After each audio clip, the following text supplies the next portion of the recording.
सगळे आणि एक एक जण बोला,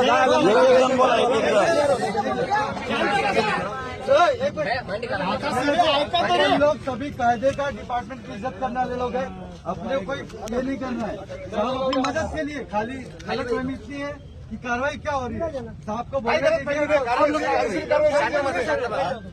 बघा इथल्या स्पॉटवरचा पंचनामा करून गुन्हा दाखल होईल। त्या गुन्ह्यात जेवढे आरोपी आहेत ते सगळ्यांचं नाव समाविष्ट करण्यात येईल।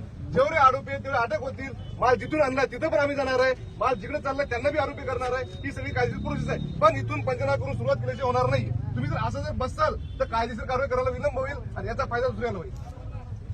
हे बघा सोबत वाळूज एमआयडीसी पोलीस निरीक्षक हे तर पकडलेले हे बी आरोपी होणार। आम्हाला फक्त कारवाई करू द्या। कत्तलखाना उद्ध्वस्त करा कोण मग सांगतोय ना आता लोक पाठवतो। चला 2-4 लोक चला हा जो कत्तलखाना आहे हा कुठं आहे तो पूर्ण बंद करण्याची मागणी।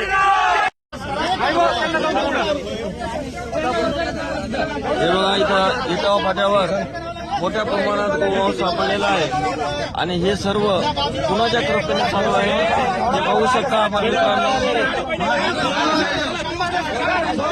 गोमांसा ट्रक वाळूज इटावा फाट्यावर पकडण्यात आलेला आहे।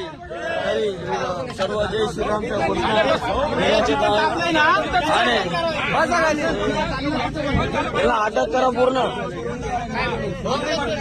पोलीसवाले सुद्धा आलेले आहेत।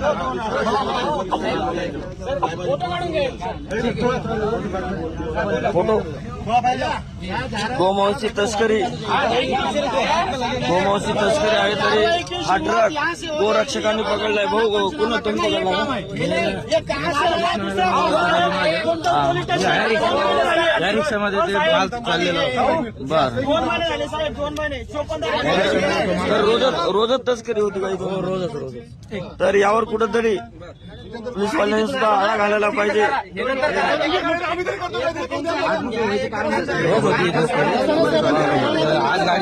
तरी सर्व गोरक्षकांची याच्यावर